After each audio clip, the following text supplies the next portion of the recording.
اللہ کی راہ میں جو مال ہم دیتے ہیں، راہ خدا میں جو ہم خرچ کرتے ہیں، یہ اگر اخلاص کے ساتھ اللہ کی راہ میں مال خرچ کر دیا جائے تو یہ ضائع نہیں ہوتا، بلکہ اللہ تبارک و تعالیٰ اس کے نفع بخش ہونے کی ضمانت دیتا ہے۔ چنانچہ اللہ تعالیٰ قرآن پاک کے دوسرا پارہ سورہ البقرہ میں ارشاد فرماتا ہے، بسم اللہ الرحمن الرحیم، من ذا الذی یقرض اللہ قرضا حسنا یضاعفہ لہ اضعافا کثیرہ۔ ترجمہ کنز الایمان، جو کوئی اللہ کو قرض حسن دے تو اللہ اس کے لیے بہت گنا بڑھا دے۔ حضرت سیدنا ابو دحداح رضی اللہ تعالی عنہ، آپ نے نبی پاک علیہ السلام کی بارگاہ عالیہ میں یہ عرض کی کہ یا رسول اللہ صلی اللہ علیہ وسلم، میرے 2 باغ ہیں، اگر میں ان میں سے ایک باغ اللہ کی راہ میں صدقہ کر دوں تو کیا جو باغ میں صدقہ کروں گا اس باغ جیسا مجھے جنت میں باغ ملے گا؟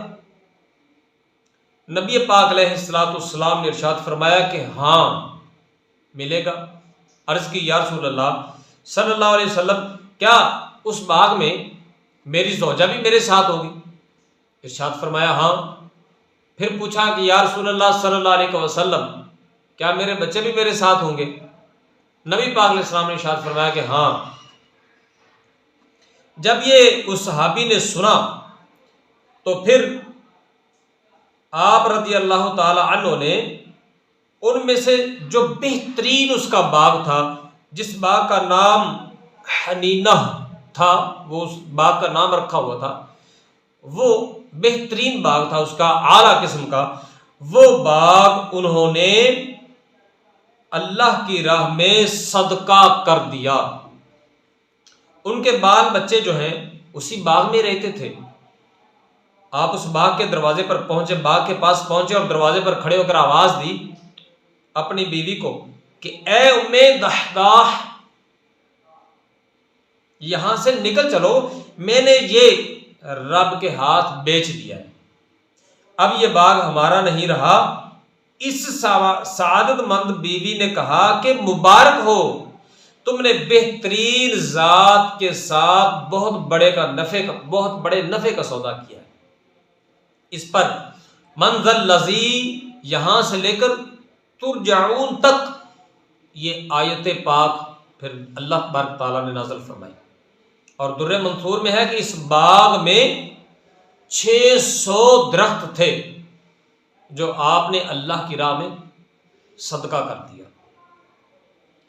پھر حضرت سیدنا ام دحداح، یعنی جو آپ کی زوجہ محترمہ ہیں، وہ رضی اللہ تعالی عنہ اپنے بچوں کو لے کر ان کے پاس آئیں، اور جو کھجوریں بچوں کے پاس تھیں وہ کھجوریں بھی نکالنے لگی، اور جو خوشوں میں تھیں یعنی گچھوں میں جو کچھ تھا اسے بھی جھاڑ دیا اور بچوں کو لے کر دوسرے باغ میں منتقل ہو گئی۔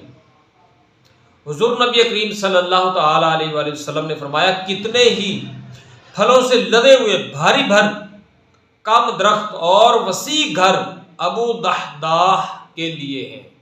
سبحان اللہ، یعنی کہ نبی پاک علیہ السلام نے جنت کی خوشخبری سنا دی صحابی رسول کو۔ میٹھے میٹھے اسلامی بھائیوں اور اسلامی بہنوں، حضرت سیدنا ابو دحداح کا مبارک عمل تو قابل تقلید ہے ہی، مگر حضرت سیدنا ام دحداح کا ایمان افروز جملہ جو آپ کی زوجہ نے کہا کہ مبارک ہو، تم نے بہترین ذات کے ساتھ بہت بڑے نفع کا سودا کیا ہے، یہ قابل ستائش اور ہمارے لیے قابل غور ہے۔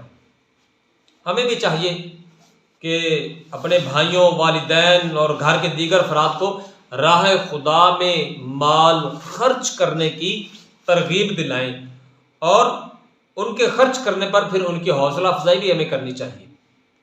ہم اپنے دنیاوی کاموں کے لیے، اپنی ضروریات کے لیے بہت کچھ کر لیتے ہیں، اور بڑا روپیہ پیسہ لگا دیتے ہیں، جب دل میں آ جائے تو قیمتی سے قیمتی چیز لے لیتے ہیں۔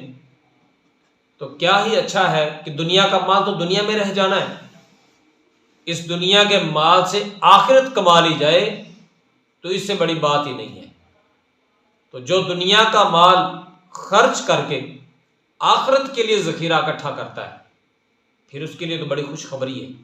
اللہ تعالی ہم سب کو اپنا مال، اپنا وقت، سب کچھ اپنا یہ راہ خدا میں جتنا ہو سکے خرچ کرنے کی سعادت نصیب فرمائے۔